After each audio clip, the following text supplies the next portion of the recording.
এয়ারলাইন্সের বিমানে ভয়াবহ আগুন, দুটি বিমানের ভয়াবহ সংঘর্ষ, দাঁড়িয়ে থাকা যাত্রীবাহী বিমানে ধাক্কা জাপান কোস্ট গার্ডের বিমানের। দেখছেন সেই ছবি।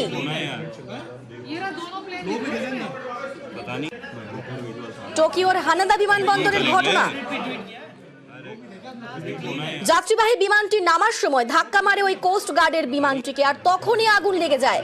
সেই বিমানে অন্তত ৩৭৬ জন ছিলেন, তবে সবাইকে উদ্ধার করা সম্ভব হয়েছে। এখনো পর্যন্ত হতাহতের কোনো খবর নেই। আমরা দেখেছি গতকালকে কিভাবে জাপানে ভূমিকম্পে কেঁপে উঠেছিল বিভিন্ন এলাকা, এবং এখনো পর্যন্ত প্রায় ১৫৫টি আফটার শক হয়েছে। তারপরে এত বড় একটা বিপর্যয়ের পরে আবারও আজকে বিমানবন্দরে একেবারে যে ছবি দেখাচ্ছি আমরা, জাপান এয়ারলাইন্সের বিমানে ভয়াবহ আগুন। এটি বিমানের ভেতর থেকে তোলা ছবি দেখাচ্ছি, সেই ছবি। যখন রানওয়েতে বিমানটি যাচ্ছিল সেই সময় আগুন লেগে যায়। দুটি বিমানের ভয়াবহ সংঘর্ষ, দাঁড়িয়ে থাকা যাত্রীবাহী বিমানে জাপান কোস্ট গার্ডের বিমানের ধাক্কা, আর তার ফলেই ভয়াবহ আগুন লেগে যায়। ভেতরে ৩৭৬ জন ছিলেন যাত্রী, তাদেরকে নিরাপদে উদ্ধার করা সম্ভব হয়েছে। আমাদের সঙ্গে নিউজ রুম থেকে সরাসরি রয়েছেন আমাদের সহকর্মী অতনু। যখন কোনো বিমান অবতরণ করে সেই সময় তো অনেক সতর্কতা নেওয়া হয়, তাহলে এক্ষেত্রে কোনো সতর্কতা কি কোনো নেওয়া হয়নি?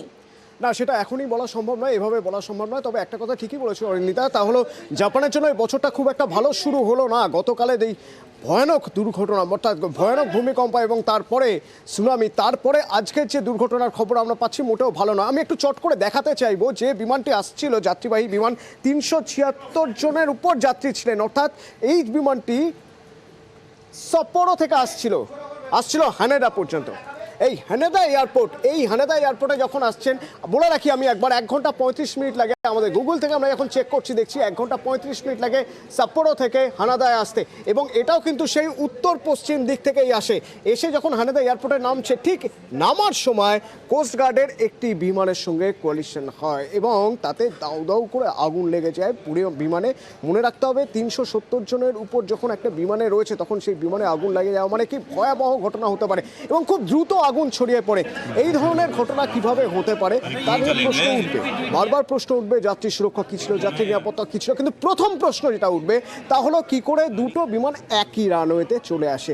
একটা রানওয়েতে একটা বিমান আছে, এটা দেখার পর আরেকটা বিমান সেই রানওয়েতে কিভাবে নামে, এই টেকনোলজি এখনো পর্যন্ত স্পষ্ট নয়। কারণ টেকনোলজি যেখানে চলে গিয়েছে সেখান থেকে অন্তত 10 কিলোমিটার উপর থেকে বোঝা যাবে যে সেই রানওয়েতে অন্য কোনো বিমান আছে কিনা। এটিসি কি করছিল, সেখান থেকে সিগন্যাল আসবে। এখন এরকম তথ্য উঠতে পারে যে রানওয়ের সংখ্যা কমে গিয়েছে গতকালের ভূমিকম্পের পর। তাও যদি হয় সেক্ষেত্রেও দেরি করে বিমান যাবে, কম বিমান নামবে। একই সঙ্গে একই রানওয়েতে দুটি বিমান আসে কি করে? এবং সবচেয়ে আশ্চর্যের ব্যাপার, এবং সবাই লাকি, নিঃসন্দেহে লাকি যে ৩৭০ জনের উপর তারা সবাই বেঁচে গিয়েছেন। কিন্তু এই ৩৭০ জনকে বাঁচানোর ব্যাপারটাও কিন্তু খুব একটা সহজ বিষয় নয়। তার কারণ যদি দাউ দাউ করে আগুন জ্বলছে, যে আগুনের ছবি তুমি দেখছো অনিন্দিতা, দর্শক দেখছেন, সেই আগুন যদি জ্বলে তার মধ্যে থেকে ৩৭০ জনকে কি করে ইভাকুয়েট করানো হলো, সেটাও একটা টেকনোলজি। এবং সেটার জন্য প্রশিক্ষণপ্রাপ্ত যারা রয়েছেন তারা থাকেন সেখানে, এবং তাদেরকে যখন সেখান থেকে সরানো হচ্ছে, কিভাবে সরানো হচ্ছে সেটা খুব গুরুত্বপূর্ণ। কারণ খেয়াল করে দেখো যেভাবে আগুন লেগেছে, এবং তখন দুটো বিমানের মধ্যে দূরত্ব যতটা কম ছিল, বা যে গ্যাপের মধ্যে বিমান দুটি ছিল সেখান থেকে দুপাশে সরাতে হবে। প্রথমত ফায়ার ব্রিগেড লাগবে আগুন নেভানোর জন্য, এটা একদিকের কাজ। আরেকটা দিকের কাজ তাদের বার করে আনার। এক্সিট কোথায় রয়েছে, সেই এক্সিট উইন্ডোগুলো এই সময় সবচেয়ে জরুরি হয়ে পড়ে। তবে হ্যাঁ, মানুষদের বাঁচানো গেলেও লাগেজ কিন্তু বার করা সম্ভব নয়। তার কারণ এভিয়েশন ট্যাঙ্ক যেখানে থাকে সেখানে আগুন লেগে গেলে তবেই দাউ দাউ করে আগুন এইভাবে জ্বলতে পারে, এবং সেখানে লাগেজ বার করা কোনোভাবেই সম্ভব না। হ্যাঁ, এবার এমার্জেন্সি বের করা যায় ৩৭০ জনকে, কিন্তু 1 2 নয়, ৩৭০ জনকে দ্রুততার সঙ্গে বের করে আনাও কিন্তু খুব একটা সহজ কাজ নয়। কারণ এই সময়টা সবচেয়ে গুরুত্বপূর্ণ। এক মুহূর্ত দেরি মানেই দরজা বন্ধ হয়ে যাবে। লক সিস্টেম ঠিক সেরকমই থাকে, যাতে সবসময় বাইরের কোনো কিছু ফ্লাইটের মধ্যে বা প্লেনের মধ্যে কোনোভাবেই না ঢুকে যায়, তার জন্য ইন্টারলক সেভাবেই হয়ে থাকে। তো সেই লক খুলে এমার্জেন্সি বেসিসে ৩৭০ জনকে বার করা খুব একটা সহজ বিষয় ছিল না। তো এখান থেকে যদি আমরা দেখি, সাপ্পোরো থেকে হানেদা পর্যন্ত আসতে 1 ঘন্টা 35 মিনিটের অ্যাভিয়েশন ফুয়েল তার কাছে ছিল। এবার যদি এমার্জেন্সি ল্যান্ডিংয়ের দরকার হতো, যদি মনে হতো যে এখানে ল্যান্ড করা যাচ্ছে না, তাহলে এই ফ্লাইটটা এখান থেকে অন্য কোথাও যেতে পারতো, নিকটবর্তী আরও কোনো জায়গায় সেই পরিমাণ ফুয়েল তো এক্সট্রা রাখাই থাকে, যে কোনো ফ্লাইটে সেই এক্সট্রা ফুয়েল তো থাকেই। এক্ষেত্রে ছিল কি না সেটা তো জানতে হবে, আর যদি থাকেও তাহলে কি রিস্ক নিয়েছিলেন পাইলট সেটাও জানতে হবে। এসবই ব্ল্যাক বক্স থেকে জানাবে, এখনই জানা সম্ভব নয়।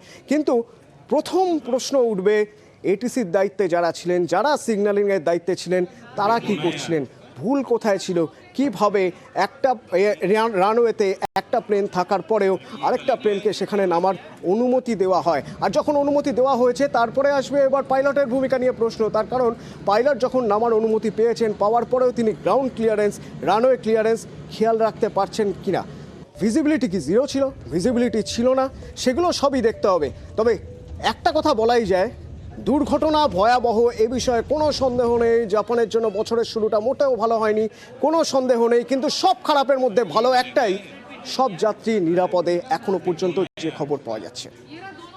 একেবারে অতনু, এবং যে ছবি দেখাচ্ছি আমরা দর্শকদের, একেবারেই ভয়ানক সেই ভিডিও যেখানে পুরো বিমানটি দাউ দাউ করে জ্বলছে।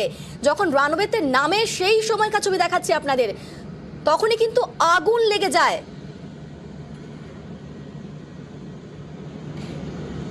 বিমানে অন্তত ৩৬৯ জন ছিলেন, তবে সবাইকে উদ্ধার করা হচ্ছে। কোস্ট গার্ডের বিমানের ক্রুদের মধ্যে এখনো পর্যন্ত ৫ জন নিখোঁজ রয়েছেন। আর এই মুহূর্তে হানেদা এয়ারপোর্টের রানওয়ে বন্ধ করা হচ্ছে।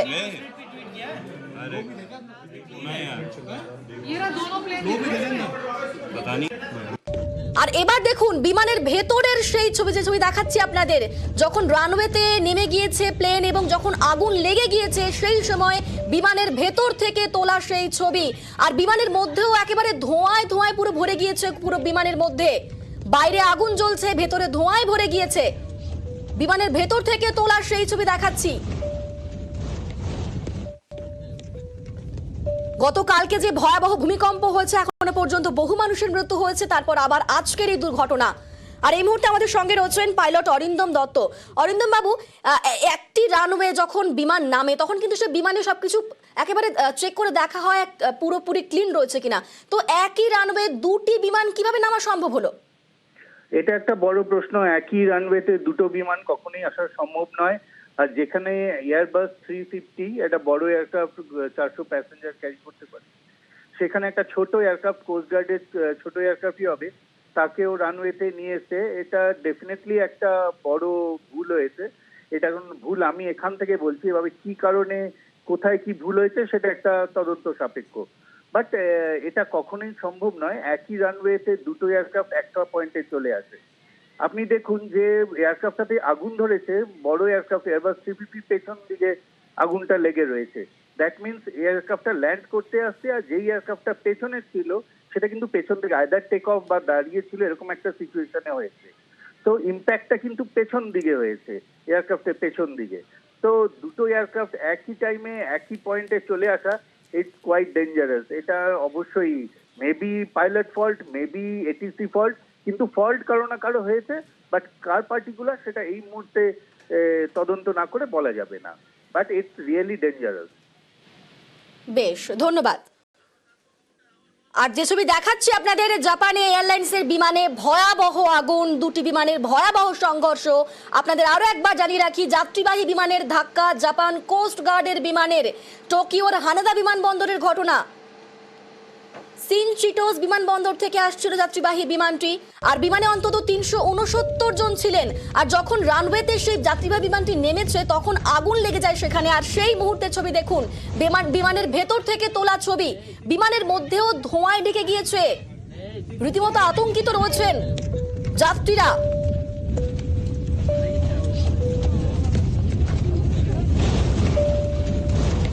তবে এত ভয়াবহ ঘটনার মধ্যেও অবশ্যই ভালো খবর যে সবাইকে নিরাপদে উদ্ধার করা সম্ভব হয়েছে।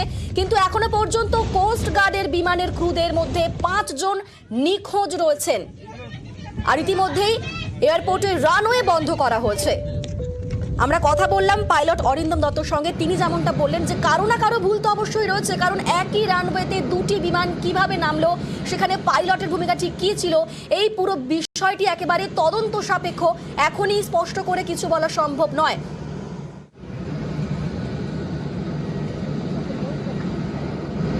আপনাদের সেই মুহূর্তের ছবি দেখাচ্ছি যখন বিমান যখন নেমে যায়, যখন রানওয়েতে ছিল সেই সময় আগুন লেগে যায়। আর তার পরবর্তীকালের ছবি দেখুন, রীতিমতো দাউ দাউ করে জ্বলছে আগুন। যদিও যাত্রীদের নিরাপদে বাইরে নিয়ে আসা সম্ভব হয়েছে, কিন্তু তাদের যে লাগেজ ছিল সেই সমস্ত কিছুই পুড়ে ছারখার হয়ে গিয়েছে। अरे क्यों चलेंगे? अरे देखो ना यार, पता नहीं। अरे क्यों चलेंगे? अरे देखो ना यार। ইতিমধ্যেই যে ভিডিও সমাজ মাধ্যমে এসেছে, বিমানের জানলার কাঁচ ভেঙে বেরিয়ে আসছিল আগুনের ফুলকি ধোঁয়া। देखो ना यार, पता नहीं।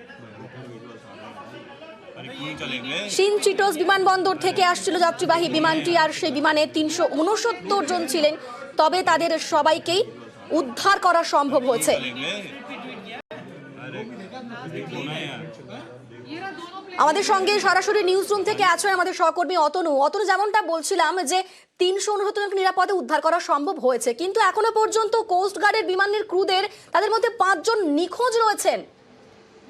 এখনো পর্যন্ত সেরকম খবরই পাচ্ছি বিভিন্ন জায়গা থেকে। তবে যাত্রীদের নিরাপদে বার করার পরেই কিন্তু ক্রিউ যারা আছেন তারা বেরোন সেখান থেকে, পাইলট তারা বেরোন, কারণ এটা তাদের দায়িত্বের মধ্যে পড়ে, এটাই তাদের রেসপন্সিবিলিটির মধ্যে পড়ে। সেক্ষেত্রে সেরকম যদি খারাপ খবর, আশঙ্কার খবর কিছু আসেও, তাহলেও বলতে হবে যে তারা যাত্রী সুরক্ষার জন্যই তাদের হয়তো প্রাণ গিয়েছে। আমাদের সঙ্গে পাইলট অরিন্দম দত্ত রয়েছেন, তার সঙ্গে একটু কথা বলবো। অরিন্দমবাবু, প্রথমে একটু জানতে চাইবো যে এরকম কিভাবে সম্ভব যে একটা রানওয়েতে একটা ফ্লাইট রয়েছে, এটা জানার পর তারপরেও উপর থেকে আরেকটা ফ্লাইট সেই রানওয়েতে নামছে, কিভাবে সম্ভব? এরকম কি কখনো হতে পারে? না না না, এটা কখনোই সম্ভব নয়। যখন কোনো এয়ারক্রাফটকে ল্যান্ডিং এর জন্য, বিশেষ করে ল্যান্ডিং এর জন্য পারমিশন দেওয়া হয়, তখন দেখেই নেওয়া হয় যে রানওয়ে ক্লিয়ার আছে কিনা। সমস্ত কিছু ক্লিয়ারেন্স দেখেই তাকে ল্যান্ডিং পারমিশন দেওয়া হয়। তো রানওয়ে পুরো ক্লিয়ার, একটা অত বড় জাহাজ, তার মধ্যে প্রায় নিয়ার অ্যাবাউট 400 প্যাসেঞ্জার ধরে, তার সেফটিটা তো আগে দেখতেই হবে।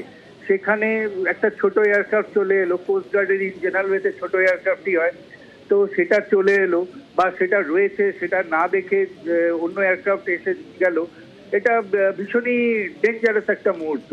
আর বড় জাহাজ কখনো একদম রানওয়ের কাছাকাছি এসে, অনেক সময় হয়েছে যে রানওয়েতে এয়ারক্রাফট চলে এসছে বা আফ্রিকান কান্ট্রিতে অনেক সময় জীবজন্তু চলে আসে, তখন আমরা গো রাউন্ড করে চলে যাই। আমরা বড় জাহাজ যারা চালাই তারা গো রাউন্ড করে আবার পাওয়ার দিয়ে উড়ে চলে যাই। কিন্তু একটা সার্টেন হাইটের নিচে এসে গো রাউন্ড করে চলে যাওয়াটা খুব টাফ হয়ে যায়। সেক্ষেত্রে যদি কোনো এয়ারক্রাফট এইভাবে চলে আসে, সেখান থেকে বড় জাহাজকে বের করে নিয়ে যাওয়াটা। এই হাইটটা মোটামুটি তাও কত? এটা লেস দ্যান 50 ফিট, মানে প্রায় ল্যান্ডিংই তখন 50 ফিটের নিচেই চলে এসছে, তখন ল্যান্ডিং এর জন্য সমস্ত কিছু আমি তৈরি।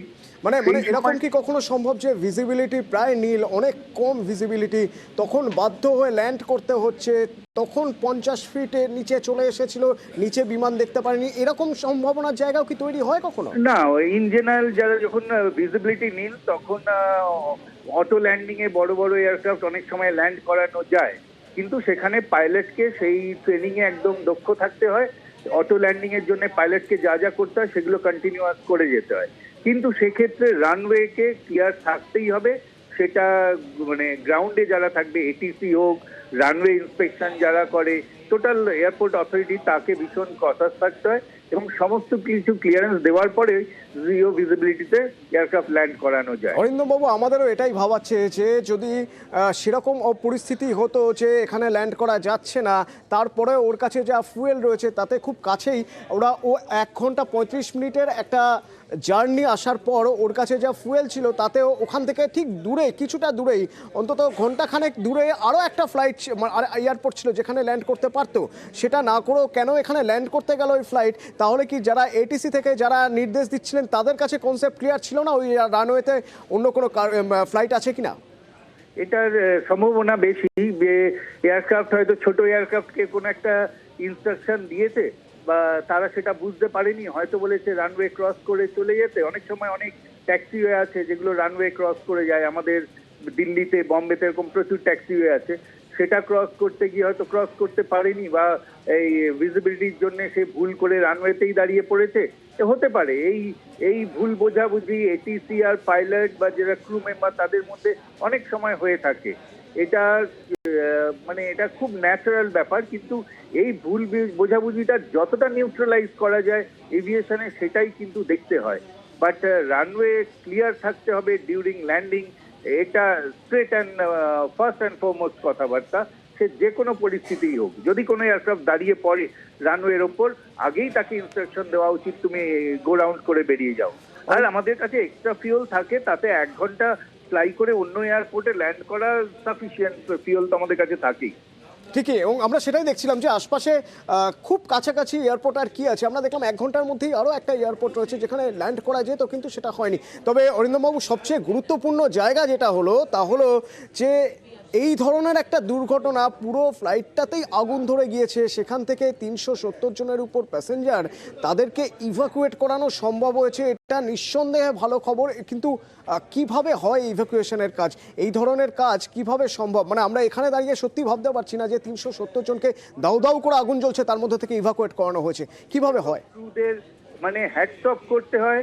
12 জন টোটাল ক্রু, পাইলট আর ক্যাবিন ক্রু মিলে 12 জন মিলে সমস্ত প্যাসেঞ্জারকে ইভ্যাকুয়েট করেছে।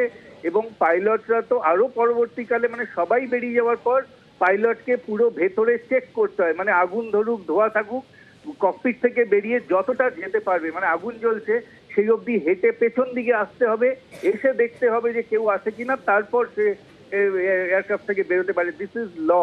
তো আমি প্রত্যেকে যে হ্যাটস অফ ছাড়া কিছু বলতে পারবো না।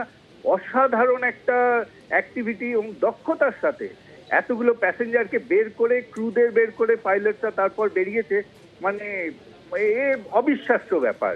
এরকম অগ্নিকাণ্ডের পর যে তো সবাইকে বার করতে পেরেছে, mainly cabin crew and final captain, they are awesome. মানে কোনো ভাষা নেই আমার বলার মতো। না না, এখানে অবশ্য মানে খারাপ খবরও থাকে ভালো খবরের সঙ্গে। যেরকম আপনি বলছিলেন যে হ্যাঁ, হ্যাটসঅপ, অবশ্যই যেভাবে কাজ করেছেন। এখনও পর্যন্ত 5 জন ক্রিউয়ের কোনো সন্ধান পাওয়া যাচ্ছে না। আমরা সবাই প্রে করতেই পারি যে ওই 5 জনকে খুব দ্রুত যাতে খুঁজে পাওয়া যায় এবং যাতে তারা সুস্থ থাকেন। এখনও পর্যন্ত স্পষ্ট নয় বিষয়টা। একটু জানতে চাইবো অরিন্দমবাবু, যে এইরকম একটা সিচুয়েশন যখন হয়, যে পুরো দেখে তো মনেই হচ্ছে যে এভিয়েশন ট্যাঙ্কার যে রয়েছে সেই ট্যাঙ্কারেই আগুন লেগে গিয়েছিল, তা না হলে এইভাবে আগুন জ্বলতে পারে না। তো এখানে ইভ্যাকুয়েশনের প্রসেসটা কিভাবে হয়, কিভাবে ইভ্যাকুয়েট করানো হয়? এমার্জেন্সি কি জায়গা রয়েছে যেখান থেকে 370 জনকে বার করা সম্ভব হবে খুব কম সময়ের মধ্যে? এটা ইভ্যাকুয়েট ওদের যা করতে হয়েছে আইদার উইংস এর ওপর দিয়ে অথবা সামনের, কারণ এটাগুলো অনেকগুলো এক্সিট থাকে, তো উইংস এবং সামনের দিকে এক্সিট পয়েন্ট দিয়ে বের করতে হয়েছে। যখন ওরা এয়ার ব্যাগ গুলো ডিপ্লয় করে, সেটা একটা স্লাইডের মতো বেরোয়, সেখান দিয়ে হুড়হুড় করে বেরোয়। প্রথমে বের করার পরই একজন ক্যাবিন ক্রু নেমে আসবে এবং ওপর থেকে ক্যাবিন ক্রুরা সবাইকে বলবে ইভাকুয়েট ইভাকুয়েট, এবং এক একজন করে প্যাসেঞ্জারকে ওরা ডেকে ডেকে লাইন করে পুশ করাবে। এটা আমি আপনাকে খুব নর্মালি বললাম, কিন্তু ওই আগুনে ওরকম অ্যাক্টিভিটি করা ইটস রিয়েলি ডেঞ্জারাস। আর ততক্ষণ পাইলট ককপিটে বসে এটিসিকে যা ইনফরমেশন দেওয়ার দিয়ে দেবে এবং ক্যাপ্টেন ওয়েট করবে এবং হেল্প করবে প্যাসেঞ্জারদের বের করার জন্য। তারপর ক্যাবিন ক্রুরা বেরোবে ওই একইভাবে স্লাইডিং করে, যে কটা এক্সিট বেঁচে আছে, কেননা পেছনের এক্সিট পুরো আগুনই জ্বলছিল। যা ইম্প্যাক্ট আমি দেখলাম, ইম্প্যাক্টটা পেছন দিকে হয়েছে। তো পেছন দিকের কোনো এক্সিটই কেউ ইউটিলাইজ করতে পারেনি। দ্য অনলি থিং, পেছনে প্যাসেঞ্জারদের ওরা আগে নিয়ে চলে এসছে আগেই। এক্সিট করানোর পর পাইলটরা তারপর ক্রুদের, ক্যাবিন ক্রুদের বলবে তোমরা এবার বেরো, দেন পাইলট একবার যতটা পারবে তারা একবার চেক করে তারপর তারা টাইম দেবে। তো এইটা কন্টিনিউয়াস লাইন করে এক এক করে দুদিক থেকেই করছে, কেননা সামনের এবং উইংদের দুটো সাইড দিয়েই অনায়াসে এক্সিট করতে পারে। তো এই এক্সিট করিয়ে সবাইকে স্লাইড করিয়ে নামিয়ে, এবং নিচে যে ক্যাবিন ক্রু থাকবে তারা স্লাইড করে যারা নামলো তাদের বলবে যে তোমরা দৌড়ে এখান থেকে এই এরিয়া থেকে বেরিয়ে যাও। কেননা আগুনটা, আমাদের ফিউল থাকে উইংস এর মধ্যে, কিন্তু আগুনটা তখনও উইংস এর মধ্যে আসেনি। ছোট যে এয়ারক্রাফটটা যেটা ইম্প্যাক্ট হয়েছে পেছন দিকে, তার ফিউলটা থেকেই আগুনটা লেগেছে, এবং পেছনে ইম্প্যাক্ট হওয়ার জন্য সামনেটা পুরোটাই তখনও খালি ছিল।